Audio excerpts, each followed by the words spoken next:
Mais comment tu fais pour créer un business avec ta femme? Comment tu fais pour travailler avec elle? C'est pas trop chiant au quotidien?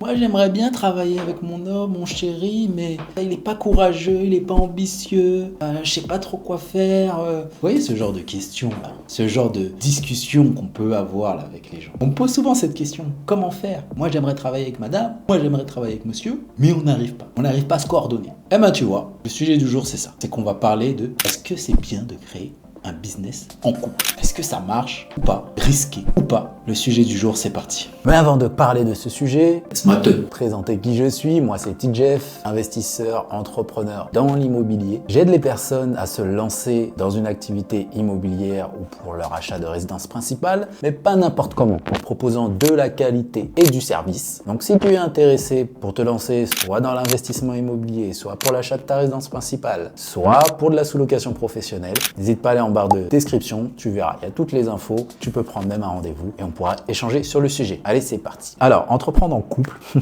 honnêtement, ça peut être une très belle aventure, mais ça peut également être un cauchemar au quotidien et c'est pour ça qu'il faut verrouiller, à mon sens, certaines choses. Il faut, dans un premier temps, avoir une vision commune. C'est comme si, vous en fait l'entreprise, ce projet de vacances que vous avez planifié ensemble, madame veut partir dans le sud, à Cannes, à Saint-Tropez, faire des soirées dans les hôtels, gros hôtels, 5 étoiles, etc. Monsieur veut plutôt partir en caravane, je sais pas, en Vendée ou je ne sais où. Bah, naturellement, vous risquez d'avoir quelques petits soucis. Si monsieur souhaite véhiculer, si tu as des enfants, véhiculer une éducation traditionnelle à ses enfants et que madame voit les choses d'une autre manière, de façon plus moderne, entre guillemets, tout ça, vous risquez d'avoir des petits soucis. Et ben, c'est un petit peu la même chose. Pour le business, il est crucial que vous soyez tous les deux sur une même longueur d'onde. Un but commun, une vision alignée. Pour faire le parallèle avec nous, personnellement, on accorde beaucoup d'importance à la flexibilité et à la liberté de temps financière. Cette A8 du 9-18, peu importe comment tu l'appelles, pour assouvir les rêves et les désirs d'un patron toute notre vie, nous intéresse pas. Devoir sucer, excusez-moi du terme,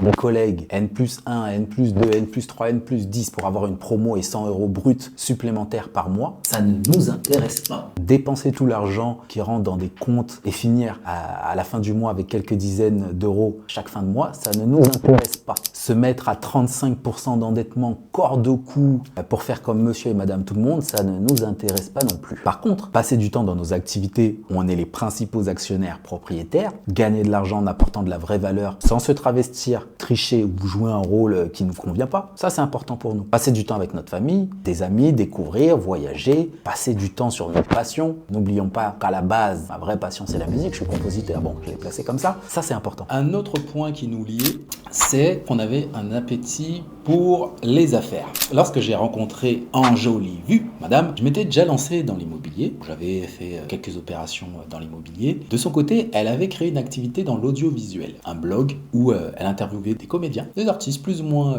connus de l'époque, et elle démarchait les personnes via les réseaux sociaux ou lors des rencontres physiques. Elle travaillait son sujet, ses questions, elle ramenait son caméraman. Les vidéos sont d'ailleurs, je vais pas dévoiler où c'est, mais si tu fouilles un petit peu, tu vas les retrouver. Sinon, tu lui demandes en privé, peut-être qu'elle te donnera ces vidéos-là. Mais elle avait clairement déjà cet état d'esprit de démarcher, de proposer des choses. Alors, elle gagnait clairement pas sa vie avec ça, mais l'état d'esprit business, comme je te l'ai dit, il était là. Créer, apporter des solutions à d'autres personnes, elle l'avait déjà. Elle avait déjà acheté sa résidence principale. Ok, ce n'est pas un business, mais c'est quand même à souligner. Et elle s'était intéressée à l'achat de parking. Mais entreprendre, ce n'est pas juste ça. Il y a de la gestion, des décisions difficiles à prendre, de la persévérance et une dose de risque malgré tout. Même si ça peut être mesuré, il y a quand même une prise de risque. Si vous n'avez pas tous les deux un petit côté aventurier, ça peut très vite devenir compliqué. Personnellement, nous, c'est après 2 années ensemble qu'on s'est dit, pourquoi pas? On a des choses à s'apporter, elle peut apporter des choses, je peux apporter des choses, ça s'est fait naturellement. Et il y a 5 ans, on a créé la société que tu connais, AG House. C'était naturel. Chacun doit naturellement apporter des qualités sur la table. Elle en avait, elle en a toujours, j'en ai toujours. Assemblons-nous et faisons du sale ensemble. Du sale! Faisons des choses très sérieuses ensemble. C'était ça le scénario, c'était ça l'objectif. Maintenant, j'aimerais m'adresser aux messieurs, les hommes, les gars, hombres,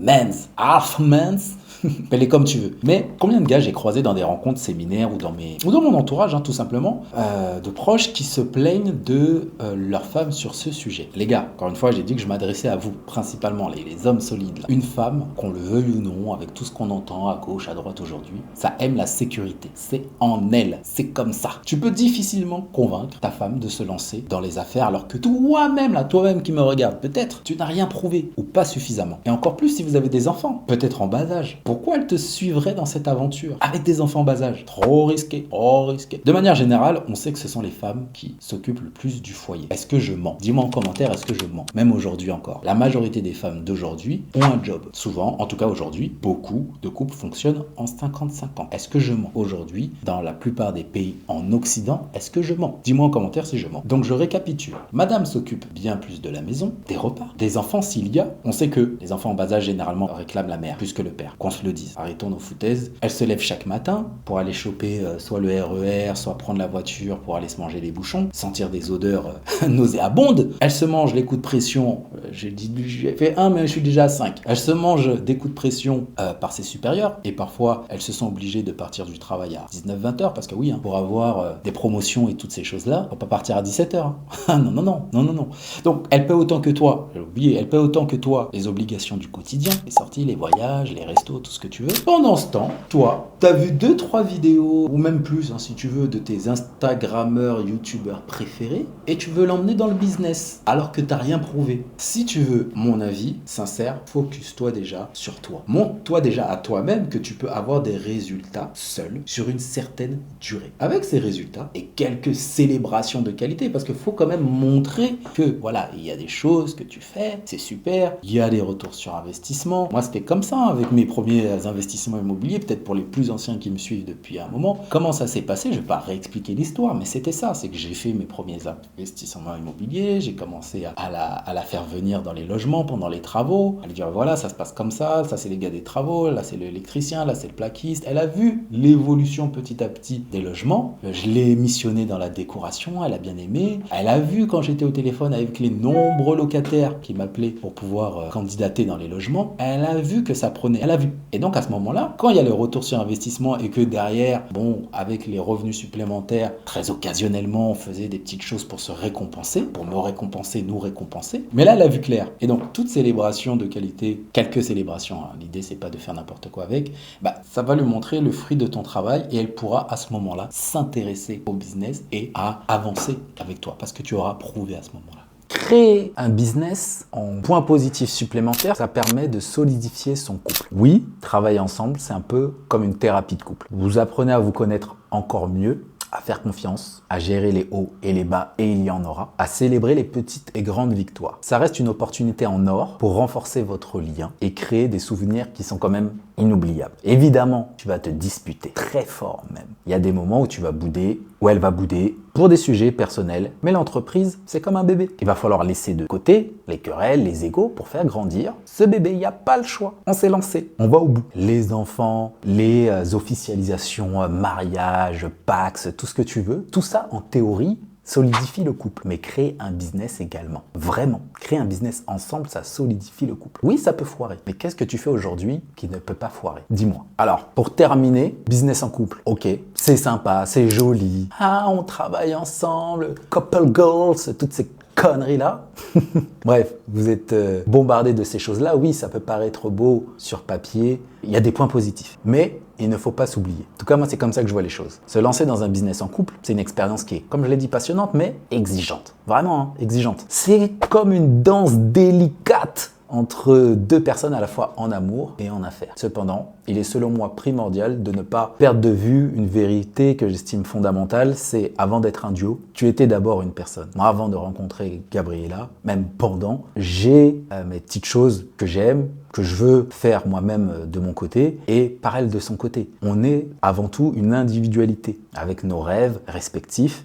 On peut en avoir des similaires, mais pas tous. On a aussi des ambitions propres. Donc, maintiens malgré tout quand même cette singularité. C'est aussi en investissant du temps et de l'énergie dans des projets et passions individuelles, en dehors de la bulle du couple, que tu préserveras ton essence, ton équilibre et paradoxalement, ça va enrichir l'entreprise. Le fait que vous ayez comme ça vos propres bulles pour pouvoir pouvoir ensuite proposer des choses pour enrichir la bulle commune. C'est comme ça que je le vois. Et comme je l'ai dit plus haut, avant de la connaître, voilà, moi j'étais déjà une personne qui faisait des choses. Et j'ai toujours fait des choses aussi de mon côté. Comme c'est d'ailleurs le cas avec, j'ai une société de marchand de biens, j'ai mes investissements locatifs aussi que je fais de mon côté, et puis d'autres projets. Ah, allô? Bon, désolé, j'ai coupé comme un sauvage. Tu vois, là, c'est un petit exemple de couple. Je reçois un premier appel. Bon, je fais pas trop attention. Je suis en train de tourner. 2 appels, 3 appels, c'est qu'il y a peut-être une urgence. Peut-être une urgence, c'est là, il faut répondre. Donc, j'ai répondu, heureusement, tout va bien. Et je vais terminer quand même la vidéo. Donc, je te disais, oui, moi, j'ai déjà mes activités aussi de mon côté, que ce soit business, mais aussi perso. Parler de la musique un petit peu comme ça rapidement. Ça fait depuis que j'ai 16 ans qu'on compose de la musique. De mon côté, ça, c'est une vraie passion. J'ai créé ma société de rénovation immobilière de marchand de biens, je fais de l'apport d'affaires et puis j'ai d'autres activités qui me tiennent à cœur que je veux développer. Et ça, c'est mon petit truc à moi. Et elle aussi, de son côté, elle a aussi ses affaires, son petit jardin, des choses qu'elle veut développer de son côté. Donc, business en couple, oui, mais sans jamais t'oublier toi-même. Moi, ce que je trouve idéal, à partir du moment où vous faites le choix de construire un foyer solide, vous avez des choses en commun, très bien. Madame a des choses, elle, de son côté, qu'elle peut développer, c'est son truc à elle. Monsieur a des choses également de son côté à lui. Et pour moi, ça crée vraiment un équilibre et une dynamique de, voilà, on est un couple, on a des choses en commun, chacun a également ses choses de son côté, et on avance. C'est tout pour moi. Salut!